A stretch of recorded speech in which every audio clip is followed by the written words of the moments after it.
Shalom, shalom, chers amis auditeurs. Shalom, chers amis auditrices. Je crois que chacun de vous va bien et très bien par la grâce de Dieu. C'est pourquoi je vous invite à lire avec moi Matthieu 14, 16. Matthieu 14, 16.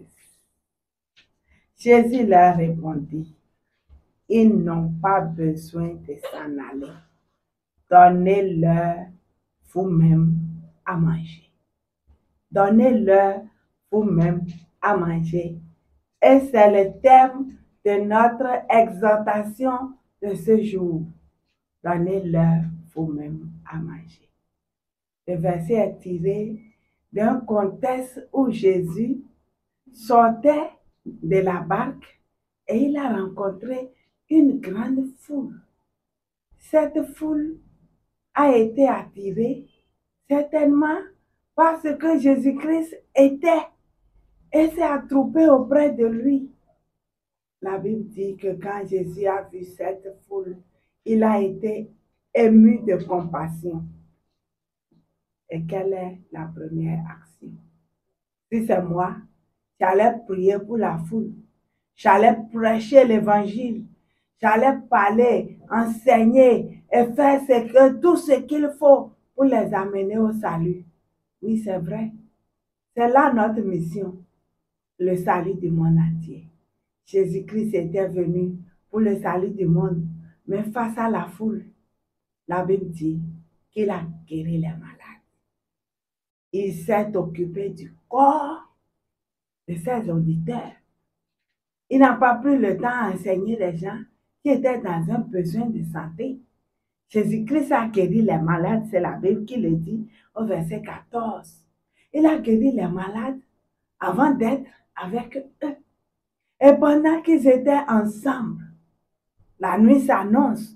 La Bible dit au verset 15, le soir étant venu, les disciples s'approchent du maître pour lui demander de libérer la foule qui devait retourner dans les villages voisins et se procurer de quoi manger. Voici le souci des disciples. Ah, nous n'avons pas de quoi donner pour que les gens mangent. Il faut qu'ils aillent dans le village à côté pour chercher à manger. On n'a pas de lit, on n'a pas ceci, on n'a pas cela. Jésus-Christ dit, ils n'ont pas besoin de s'en aller. Donnez-leur vous-même à manger. Ah, voici la réalité du terrain sur lequel se trouvait Jésus-Christ et ses disciples. Il fallait donner à manger à la foule. Il fallait donner à manger à tous ceux qui étaient avec eux. Ce n'est pas 2 personnes, ce n'est pas 3 personnes. Voici un projet à un budget très élevé. Ça fait peur. On se demande, est-ce qu'on va trouver? Les disciples ont dit, mais est-ce que c'est nous? Qu'est-ce qu'on a? On n'a pas ceci, on n'a pas ça là. Mais Jésus-Christ, il savait qu'au lieu de prêcher, il fallait aussi donner à manger. Et il a fait comprendre aux disciples qu'ils ne devaient pas attendre quelqu'un de quelque part. Donnez-leur vous-même, vous les disciples qui me parlez là, vous-même, vous pouvez donner à manger à cette foule. Vous me direz que Jésus était Dieu. Il savait qu'il pouvait opérer le miracle. Mais les disciples étaient des hommes. Et quand Jésus-Christ leur a parlé, il a dit, qu'est-ce que vous avez? Ils ont dit, c'est un pain. Ils avaient quand même un peu de pain. 5. C'est beaucoup pour un miracle. Ils ont disposé ce qu'ils avaient. Ils ont donné tout.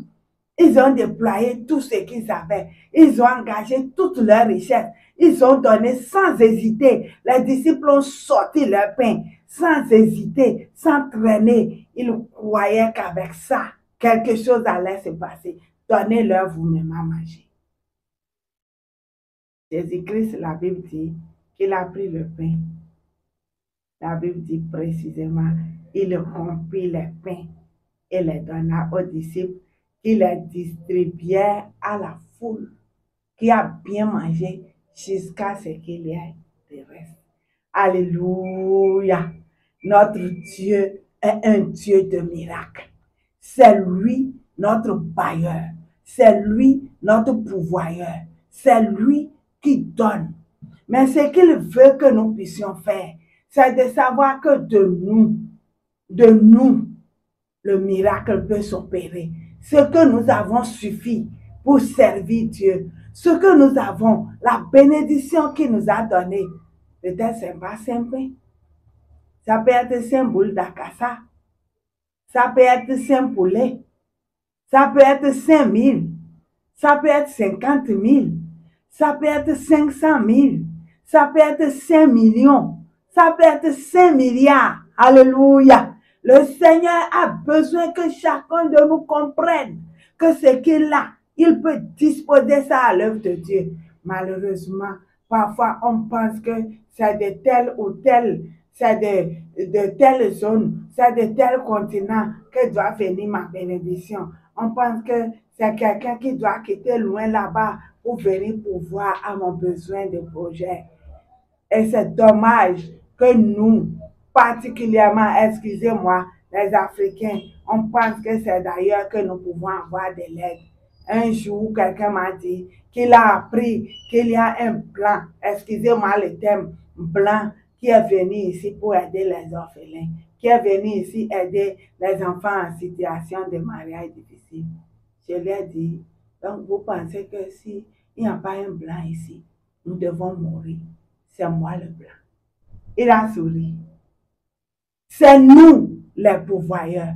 C'est nous qui devons donner. C'est nous qui devons débourser. C'est nous. Nous là, c'est chacun, blanc ou noir, quelle que soit notre couleur, quel que soit notre statut, quelle que soit notre position sociale. Nous avons quelque chose à donner à ceux qui sont en situation. L'évangile, c'est pour le salut du monde. Mais notre ministère envers l'Église devrait s'occuper de la vie spirituelle et du corps pour être entier. Quand nous prêchons aux gens, est-ce que nous nous occupons de leur vie? Est-ce que nous nous occupons de leur santé, de leur manger, de leur habillement, de leur situation physique? Est-ce que nous pensons un peu à quelqu'un qui est à côté de nous, à un orphelin qui est à côté de nous, à une veuve, à quelqu'un qui est dans le besoin pressant, où nous sommes heureux tout seuls? Si c'est le cas, c'est dommage. Nous devons apprendre que l'amour de Dieu, si nous déclarons que nous l'avons, doit se manifester envers nos prochains. Et si l'amour est là, c'est que nous devons partager nos biens, partager nos moments de joie, nos moments de pleurs, nos moments de tristesse. Nous devons partager nos moments de difficultés, d'épreuves, afin de sortir tous ensemble victorieux. C'est pourquoi, frères et sœurs, vous qui m'écoutez, je voudrais vous dire ce matin, donnez-leur vous-même à manger. Regardez une veuve à côté de vous, un orphelin à côté de vous. Regardez un nécessité, quelqu'un de vulnérable à côté. Ils ont besoin de quelque chose. Donnez-leur vous-même à manger. Je voudrais vous inviter à regarder avec les yeux guidés par Dieu. Vous verrez quelqu'un qui a besoin de votre aide. Si vous voulez lui annoncer l'évangile, occupez-vous de tout son être entier. Et si vous voulez qu'il s'accroche à Jésus-Christ, donnez-lui tout ce qu'il faut. Le salut et la vie aussi. Soyez bénis et donnez-leur vous-même à manger.